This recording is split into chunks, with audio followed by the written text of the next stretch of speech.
Friends, Andhra Pradesh ప్రభుత్వంలో ముఖ్యంగా మంత్రులు, ముఖ్యమంత్రి సహా కొంతమంది ఎమ్మెల్యేల్లో భయం వెన్నాడుతోందా? ఎందుకని ఈ మాట అనుకోవాల్సి వస్తుందంటే, పదే పదే వార్నింగ్లు ఇస్తూ తోకలు కత్తిరిస్తాం, మీ సంగతి చూస్తాం, ఇంకేదో ఏదో సాధారణంగా భయం వెన్నులో ఒడుకు ఉన్నప్పుడే ఎదుటి వారిని భయపెట్టి తమ భయాన్ని తగ్గించుకోవాలనేది సైకాలజీ. ఇక్కడ ప్రభుత్వంలో ఆ రకమైన సైకాలజీ కనబడుతోంది. ముఖ్యంగా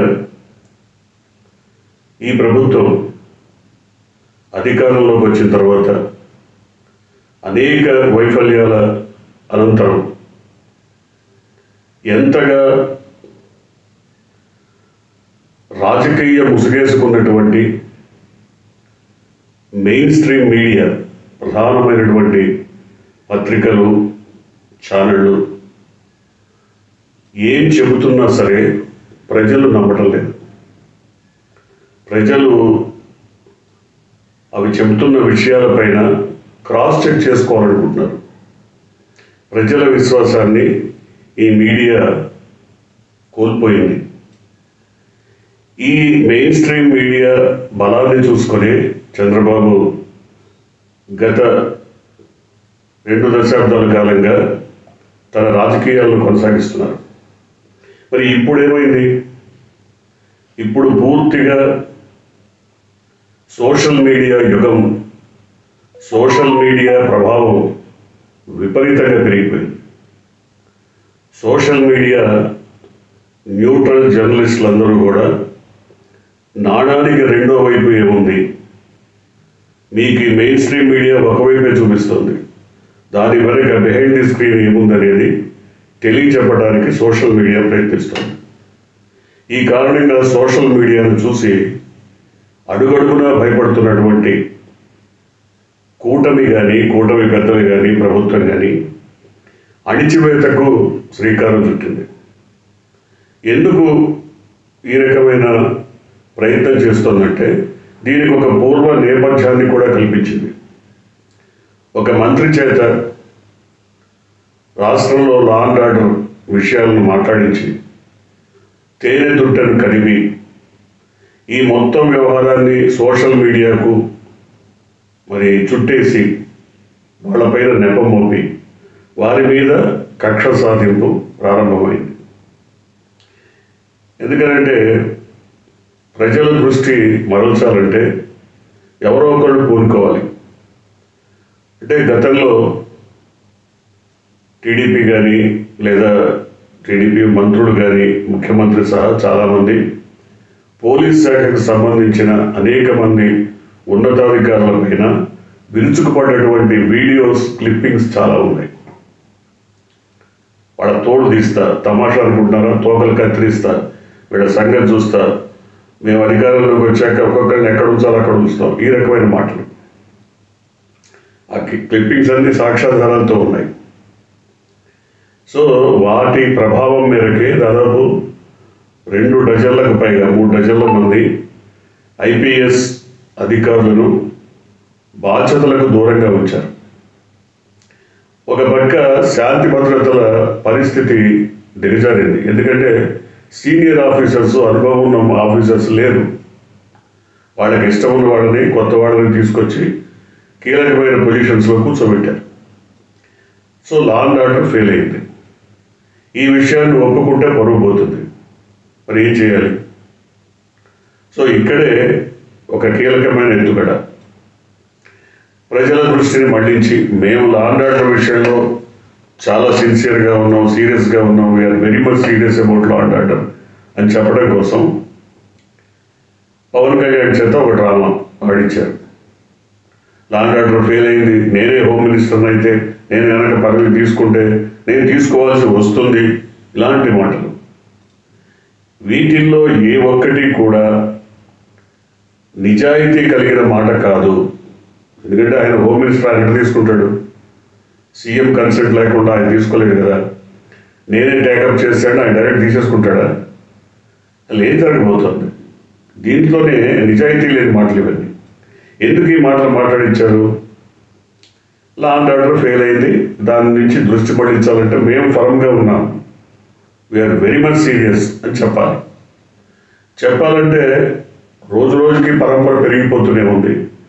ఇవన్నీ కూడా ఇవాళ పవన్ కళ్యాణ్ ఏం చెప్తాడు, గత ప్రభుత్వ తాలూకా వారసత్వం అంట.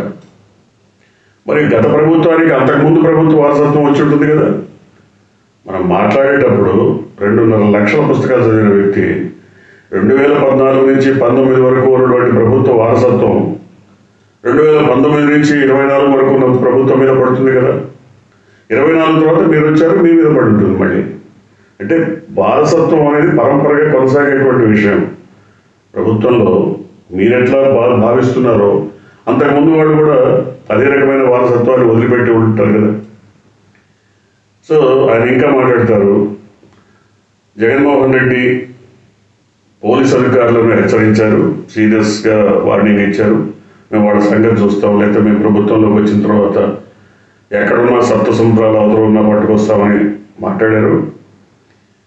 వాళ్ళ మీద ఈగవాలిన, ఒకవేళ వాళ్ళు రిటైర్ అయిపోయినా ఎక్కడున్నా వాళ్ళ మీద ఈగవాలిన చిన్న గీత పడ్డా మేము ఊరుకోం. మంచిదే, ఎందుకంటే మీరు అంతగా వాళ్ళకి రక్షణ కల్పించి మీ పనులు మీరు చేయించుకుంటే వెళ్ళండి గుడ్. కానీ కోర్టులు చట్టాలు ఉన్నాయి, కోర్టులు ఉన్నాయి. వాళ్ళు చేసిన తప్పిదాలకి కోర్టులు శిక్షిస్తే కూడా మీరు అడ్డుపడతారా? ఏమో తెలియదు. ఎందుకంటే మీ కూటమి అధినేత చంద్రబాబు కోర్టులను కూడా శాసిస్తాడేమో తెలియదు. జగన్మోహన్ రెడ్డి చెప్పింది ఏంటి, అకార్డింగ్ టు లా వెళ్తానంటున్నాడు ఆయన. కొంతమందిని ఎవరైతే తప్పుగా ప్రవర్తిస్తున్నారో, అవుట్ ఆఫ్ లా వెళ్ళి ప్రవర్తిస్తున్నారో, మితిమీరి బాధ్యతారహితంగా ప్రవర్తిస్తున్నారో వాళ్ళ మీద చట్టపరమైనటువంటి చర్యలు తీసుకుంటాను అన్నాడు. ఎక్కడున్నా వదిలిపెట్టను అంటాడు. అంతేగాని ఆయన వేరే విధంగా వెళ్తానని లేదే. అంటే చట్టానికి ఏదైతే చట్ట పరిధిలో ఉన్నటువంటి కేసుల విషయంలో కానీ, న్యాయ పరిధిలో ఉన్నటువంటి అంశాల విషయంలో కానీ మీరు గీత పడ్డా ఊరుకోనని వెళ్ళి వాదిస్తారా, లేదా అక్కడ కూడా కొట్లాడతారా? ఏం చేయబోతున్నారు? నేను సుమోటో అనేది it is totally belongs to legal procedure, మీ ప్రభుత్వానికి సంబంధించింది కాదు. బట్ మీరు మాట్లాడారు, సుమోటోగా స్వీకరించే అధికారం జడ్జెస్కి ఉంటుంది, న్యాయమూర్తులకు ఉంటుంది. అది కూడా కొన్ని పరిధుల్లోనే ఉంది. మీరు ఎక్కడ పడితే అక్కడ ప్రభుత్వాన్ని సుమోటోగా తీసుకుంటాము, మీ ఇష్టం, అది మీ భాష పరిజ్ఞానం. కానీ విషయం ఏంటంటే భయపడుతున్నటువంటి ప్రభుత్వం, అడుగడుగునా భయపడుతున్నటువంటి ప్రభుత్వం ఈ విధంగా ప్రజల దృష్టిని మళ్లించడానికి నానా తంటాలు పడుతోంది. ఒక మంత్రి చేత ఈ రకమైన మాటలు మాట్లాడించి ఇప్పుడు మరొక సంభాషణ కూడా తెర మీదకి తీసుకొచ్చి ప్రజల దృష్టిని ఇంతగా మళ్లించాల్సినటువంటి అవసరం ఏంటంటే, మీరు నిన్నగాక మొన్న కేవలం 5 నెలల క్రితం ఇచ్చినటువంటి హామీలు అమలు కావడం లేదు.